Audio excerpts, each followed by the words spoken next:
Hello guys, welcome to Bhamna's Online Academy. So this is the second video of our chapter number 2 of SFM, which is our risk management. Like I said in the earlier video, we are going to have two parts. So for the students who have not seen the first part covers the entire theory of this chapter.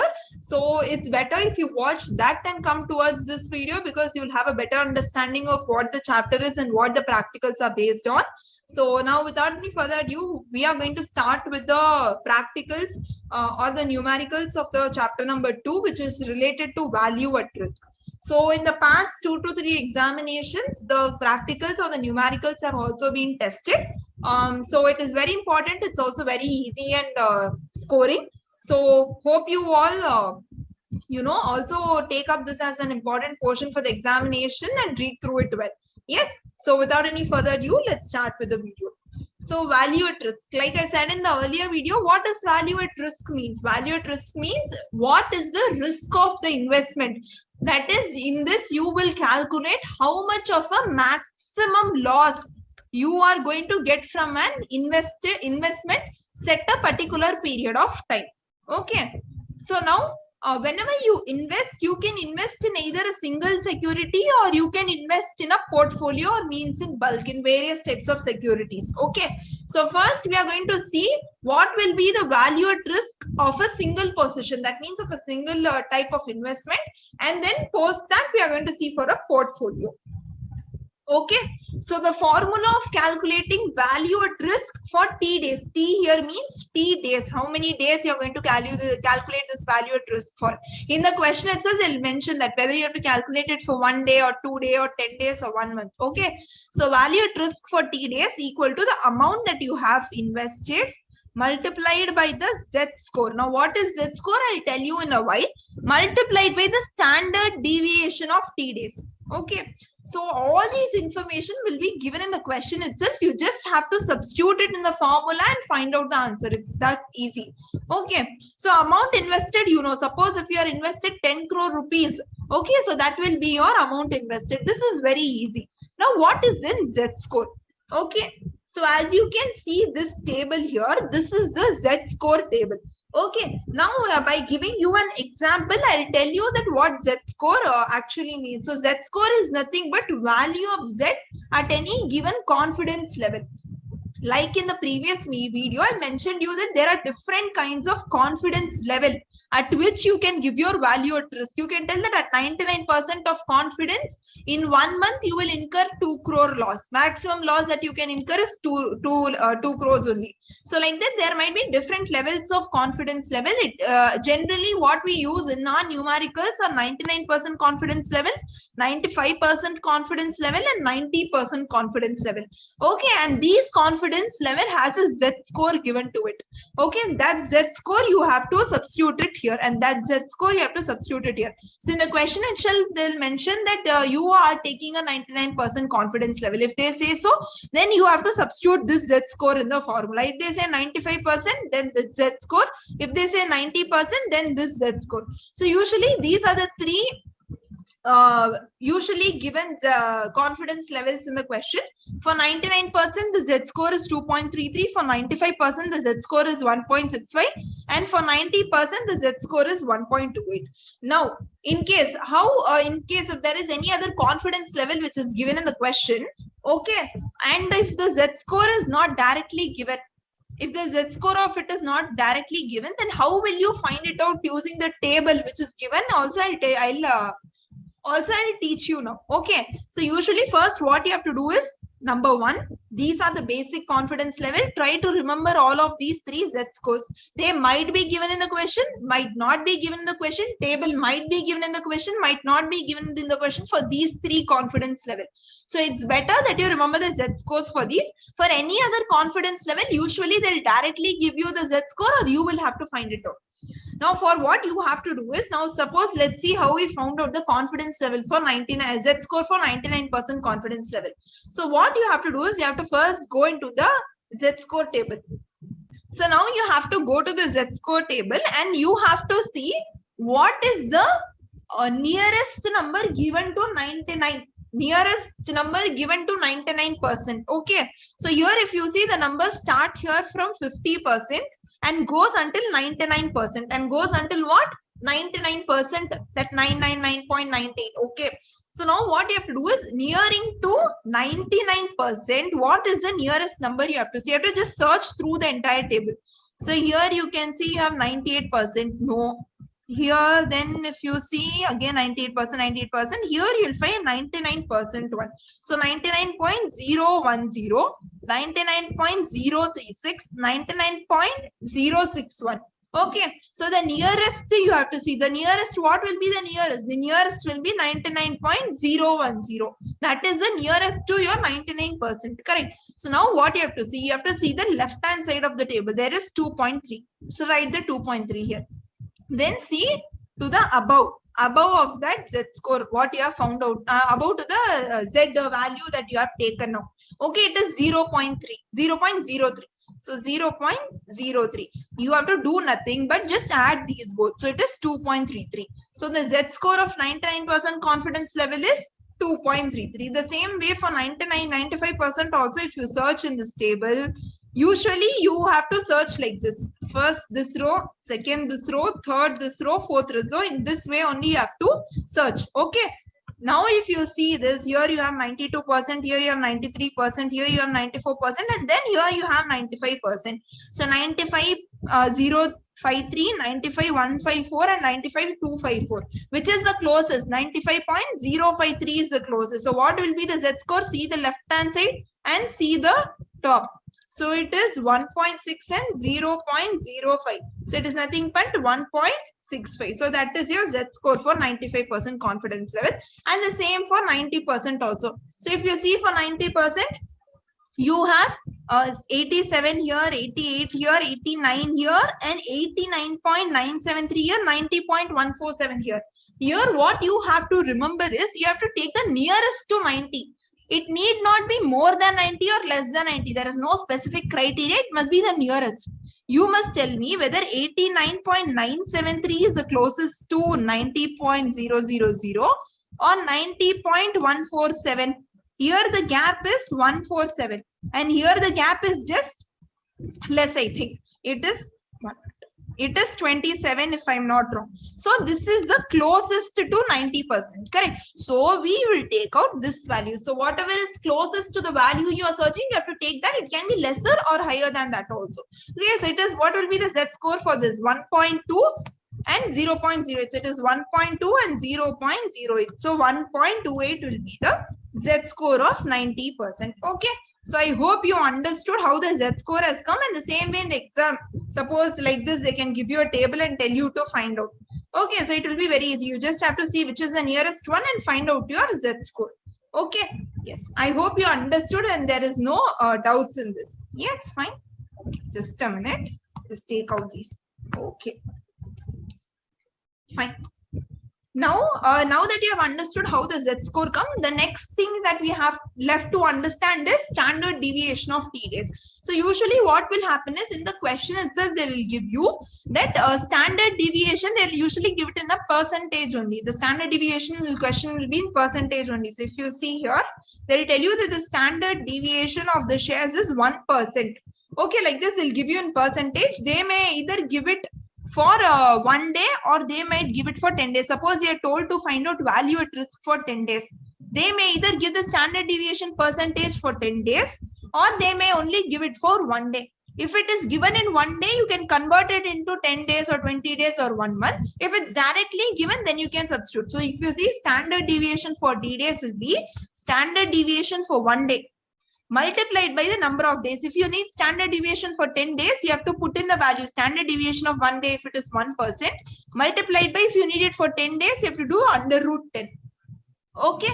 So this is how you find out your standard deviation. This you will understand better when we are doing the sums, in case if you have not understood now. So this is nothing but what is standard deviation? Standard deviation is nothing but your risk only again. So this is the risk for a given period of time. So if the given period of time is for 10 days, then you will find out the standard deviation for 10 days. Okay. Yes. So I hope you understood this also. In case of any doubts, you can put it in the chat box and I'll answer it. Okay, yes, so now coming back to the formula, I hope you understood. So value at risk for T days will be the amount invested multiplied by the Z score which you just learned now. And then we have standard deviation for T days percentage. Okay, so if they are given standard deviation for 1 day, you will multiply it by the under root of the number of days. Okay, like here as it is given. Okay, I hope you understood that formula. This is the formula for a single position. Okay. So here, before we move on to the question, if they have told you to find out the value at risk for 1 day, okay, suppose in the question they'll tell you that find out the value of risk at 1 day and then find value at risk for 10 days. Now for these both, you need not calculate it separately again and again putting the entire formula. What you can basically do is you can find the value of risk at 1 day. After that is done, you can find out the value of risk at 10 days by just multiplying it with the under root of 10 days, under root of 10. Okay, so first what you have to do is you have to do x here. X denominates the amount of investment. Okay, amount of investment into Z score into standard deviation for T days. This is a formula, right? So you can basically do amount invested into Z score into standard deviation for 1 day so that you find out the value of risk at 1 day. And if you do multiply it by the under root of T days, here you will get the value at risk for 10 days. Okay, you just basically need to do value at risk for 1 day multiplied by the under root of T. Okay, any doubts until this? Can I move on? Can we start with the first question? Can I get a yes quickly? Yes. Okay, perfect. So here this is a study material illustration or example we can say. And this was same as in May 2018 question paper also for a 4 mark. Okay. Suppose you hold 2 worth crore of share in X Limited and the whose market price standard deviation is 2% per day. So for 1 day, the standard deviation is 2%. Assuming 252 trading days a year, determine maximum loss level over a period of 1 trading day and 10 trading days with 99% confidence level here. Okay, so here they are telling you that you have an investment of 2 crore rupees. Your standard deviation per day is 2%. You have to find out value at risk for 10 trading days and 1 trading day at 99% confidence level. So 99% confidence level, what is the Z score? The Z score is 2.33. 2.33 in the exam, they actually mentioned that it will be 2.33. In our SM, that there it is not there. But we have remembered it is 2.33. Okay. So first, if they are told you to find out for different number of days value at risk, first find out the value of risk for 1 trading day. So value of risk at for 1 day is 2 crores investment value into the Z score of 2.33 into the standard deviation for 1 day, which is 0.02. So 2% will be 0.02. So it will be 9.23 lakhs. So it will be 9.23 lakhs. Okay. Then you have to find out value at risk for 10 days. You have to find out value at risk for 10 days. What I told you, value of risk at 1 day multiplied by the under root of T days. If you do, you will be able to find out the value of risk at 10 days. So it will be value of risk of 1 day, which is 9.32 multiplied by the under root of 10 days. So 29.47 lakhs will be the value of risk at 10 days. Okay. Any doubts on this question? You can ask me if there is any doubts. I'll give you a minute to process this question. Any doubts?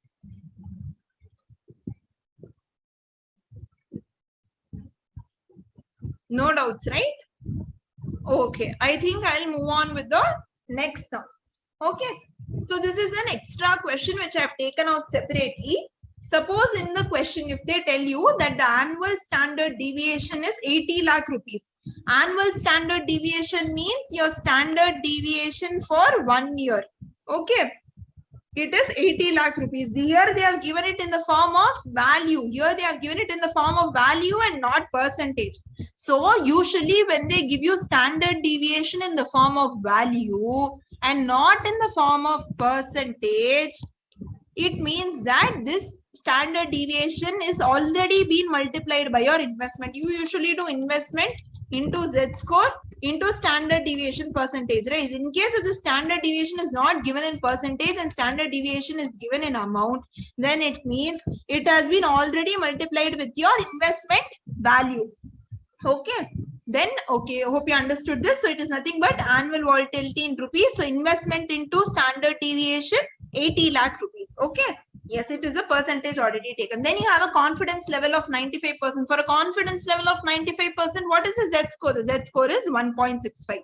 Okay, you have to find out the value at risk for 1 year and then for 6 years. So like I told you, you can first find out the value of risk at 1 year and after that multiply it by the under root of 6. So you find out it for 6 years. Okay. So here you have to find out the maximum loss at 95% confidence level. So the maximum loss at 95% confidence level for 1 year is 80 lakh rupees. This 80 lakh is already your investment multiplied by your standard deviation percentage. Then you have to only multiply Z score now. Multiplied by 1.65 will be 132 lakhs. Next, you have value at risk for 6 years. So value at risk for 1 year, which is 132 lakhs multiplied by the under root of 6 will be 322.33 lakhs. That is your value at risk for 6 years. Okay. So I hope you understood this and there is no doubt. So that was your value at risk of single position. Do you need time to process this sum or can I move forward? Just let me know. Okay. The next that we have is value at risk of portfolio. So for a portfolio, how are you going to find out value at risk?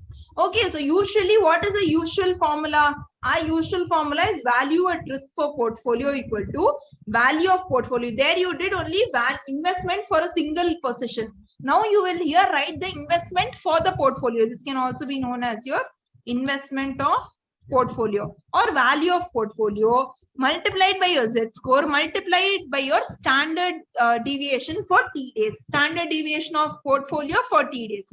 This is the usual formula you can apply, or else sometimes in the question you will be able, you will be made to apply this another formula, which is value at risk for a portfolio is equal to under root of value at risk for a security, the whole root, the whole square. Okay, so there might be two securities in which you would have invested. So value at risk for security A to the square plus value at risk of security B square plus 2 into coefficient of correlation, which we denote it as R here. This will be directly given in the question, multiplied by value at risk of security A multiplied by value at risk of security B.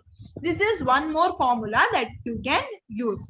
Okay, so when, for which formula you have to use when, that I'll tell you after we complete all the questions, so you're able to understand that aspect better. Okay, any doubts in formula? I hope you would have understood. Okay, so now let's see one practical question which is given in the study material. In study material, there are only two questions. One is related to a single position that we already saw, and one is related to a portfolio. And the same question was asked in November 2019 exam also for 4 marks. Consider a portfolio consisting of 200 lakh rupees of investment in share XYZ and 200 lakh rupees of investment in share ABC. Okay. The daily standard deviation of both shares is 1% per day. Okay, this is usually per day only, I think.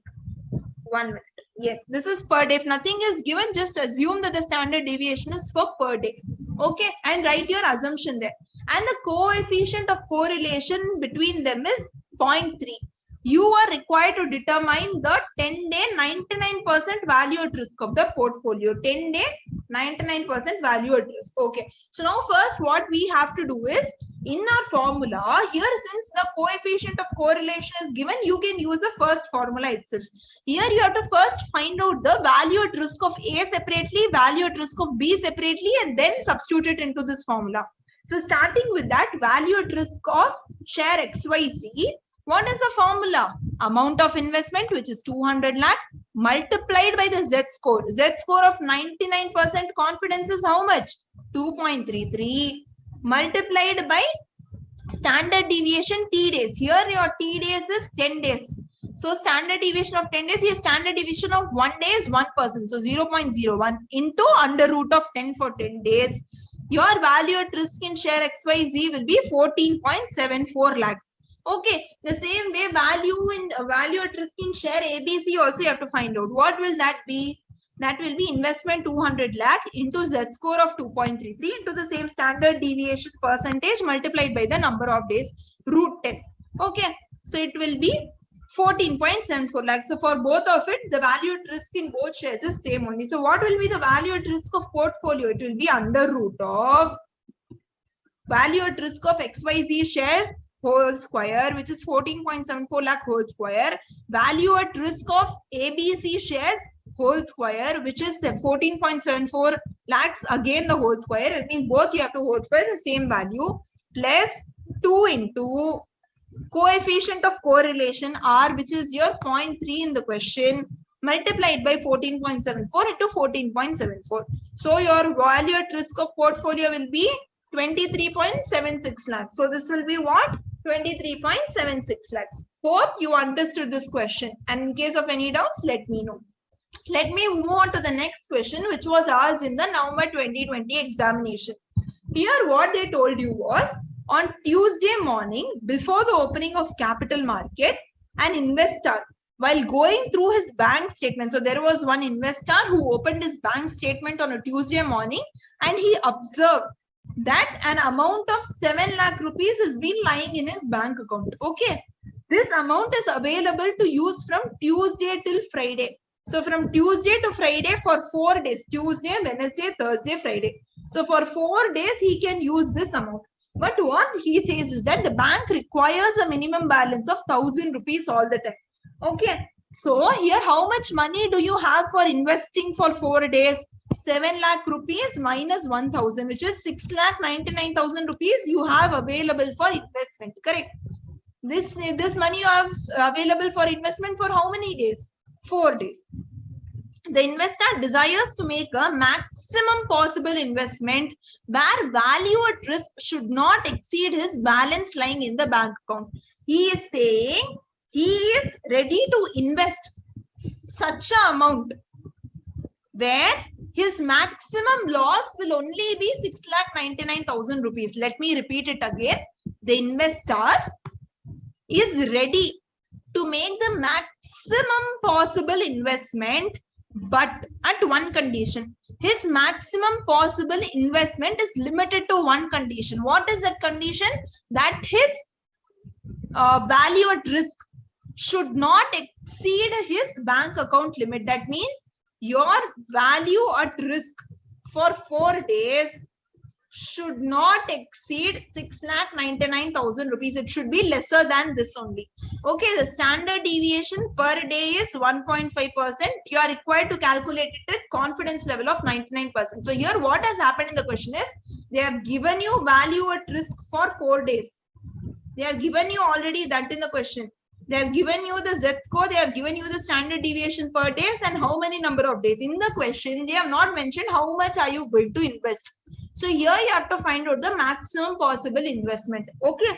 So you just apply that formula. So 6,99,000 equal to investment multiplied by 2.33 multiplied by 0.015, because 1.5% of standard deviation per day multiplied by the number of days, which is for 4 days, under root of 4. So if you do this and if you calculate this, you will get an investment of 100 lakh rupees. So the maximum possible investment that you can make is 100 lakh rupees, where your maximum possible risk or your value at risk for 4 days is 6,99,000 rupees. Did you understand this? And this is how they have solved the sum. You can also solve it this way and you will get the complete marks for it. Okay. Yes. And we have, okay, sorry, there is one more question. Yes. So let's see this too. And with this, we'll end our session. Okay. So the question goes so the value of risk of portfolio is 24 lakh. The value at risk of share ABC is 12 lakh. So here they have given you the value of risk of portfolio and one component of it, which is the share ABC. You have to now calculate the value at risk of share XYZ. Usually they used to give us share XYZ and share ABC, and we used to find portfolio value at risk. But now they have given you portfolio value at risk, share ABC value at risk. Now you have to find out share XYZ value at risk. If portfolio consists these two shares, in the ratio 60:40 and coefficient of correlation is 0. So here R is 0. Now, one important, first I'll continue with the answer. Okay, first I'll explain and then tell you the answer. Why I took up this question was this, in this the weights of the shares are given. That share ABC is 60% weightage and share XYZ is 40% weightage. Usually when you used to use the standard deviation formula, you used to use also the multiplied by weights. You used to do multiplied by weights. Okay, but in this VAR formula or value at risk formula, this is similar as your standard deviation formula. But here you do not use the weights. So you have to remember that this weights, if it is mentioned in question, you have to simply ignore it. Okay. So now let's start by calculating. So your value at risk is value at risk of portfolio is 24 equal to value under root of value at risk of share ABC, which is 12 lakhs the whole square, plus value at risk of XYZ shares the whole square, less 2 into correlation of coefficient of correlation is 0, multiplied by share ABC the whole square and share XYZ the whole square. Okay, so here if you solve this, you will get 24 equal to under root of 12 to the whole square plus value at risk of XYZ to the whole square plus 0. Okay. Yes, so now if you solve this, you will finally get a value at risk of XYZ equal to 20.78 lakhs, 28.78 lakhs. Okay, so here one missing information was given which you had to find out. Yes, so these were all the sums related to value at risk, and I have tried to cover a variety of it from different places also and from study material and past year question paper also. Yes. So in case if you come across any other question which is new to you and you have any doubts in the solution, you can post that in the comment section below and I'll try to help you in solving it. And yes, guys, with that, we end our session. Thank you so much for joining the session. Please make sure to like, share, and also subscribe to the channel in case if you would have found this video helpful. And finally, in case if you need these notes, you can let me know that in the comment box below. I'll try to post it in my Telegram channel, for which the link also is given in the description box. And in case if you want to watch any other video of SFM, the link of the SFM playlist also is there in the description box below. See you in the next video, guys. Thank you.